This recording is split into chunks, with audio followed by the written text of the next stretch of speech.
एक बात बताओ, तुम्हें अपनी गलती का जरा सा भी पछतावा है? क्या तुम अपनी बीवी से कभी मिलोगे तो उससे माफी मांगना चाहोगे? मैडम जी, पछतावा है तभी आपके सामने इतना बोल रहे हैं। हम तो चाहते हैं कि वो हमसे मिले और हम उससे हाथ हाथ जोड़ के सॉरी बोले, क्योंकि कहीं ना कहीं अभी भी हम उससे प्यार करते हैं। ये बात हमें तब समझ में आई जब उससे अलग हो चुके थे। पिछले 3 साल से खुद को कोस रहे हैं कि हमने क्या गलती कर बैठे। हम तान्या को क्यों नहीं समझ पाए, लेकिन कुछ समझ नहीं आया। और उसके बाद क्या हुआ, ना कंपनी नहीं ना पैसा रहा। आज झाड़ू पोछे का काम कर रहे हैं हम। अच्छे खासे इंसान हुआ करते थे हम। और मैडम जी, हमें कोई ऐसा उम्मीद नहीं है कि तान्या हमको माफ कर देगी। और क्यों करेगी माफ? उसका दिल तोड़ के आए, उसको दुखा के आए हैं। वो जो बोलेगी हम मान लेंगे, लेकिन बस एक बार सामने से सॉरी बोलना चाहते हैं। उससे नजरें नहीं मिला पाएंगे हम, तब भी हम सॉरी बोलेंगे, क्योंकि हमने उसकी जिंदगी खराब कर दी। वो कहाँ रह रही होगी, कैसे, नहीं कुछ समझ नहीं आ रहा हमको तो।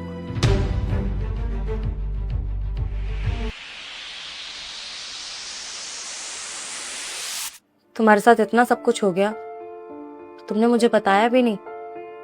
3 साल हो गए राजा, तुम ऐसी हालत में मेरे सामने आओगे मैंने कभी सोचा नहीं था।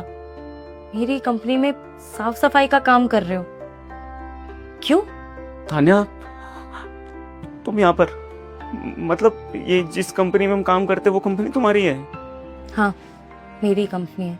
क्या करती?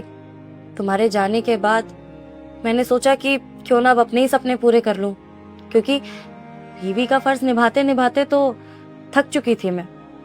और उसके बदले में मुझे मिला भी क्या? धोखा, झूठ। इसीलिए सोचा कि पत्नी के फर्ज तो बहुत निभा लिए, अब जीऊंगी तो अपने लिए जीऊंगी। क्योंकि जब तुम्हारे साथ थी ना तो शायद घर गृहस्थी में ही रह गई, तभी तो तुम्हें वो औरत पसंद आने लगी जो बाहर काम करती थी, है ना? तो मैंने सोचा क्यों ना अब अपनी पढ़ाई पूरी करके मैं भी वैसी ही बन जाती हूँ। अपने सपने पूरे किए और आज देखो इस कंपनी की मालकिन हूं मैं। लेकिन मैंने कभी नहीं सोचा था कि मैं तुम्हें इस हालत में देखूंगी। इंतजार हमेशा किया, लेकिन इस तरह से सामने आओगे ये नहीं पता था मुझे। हमें नहीं पता था कि हमसे अलग होके तुम इतना उन्नति कर लोगी। बहुत अच्छा लग रहा है देख के कि तुम अकेली नहीं हो।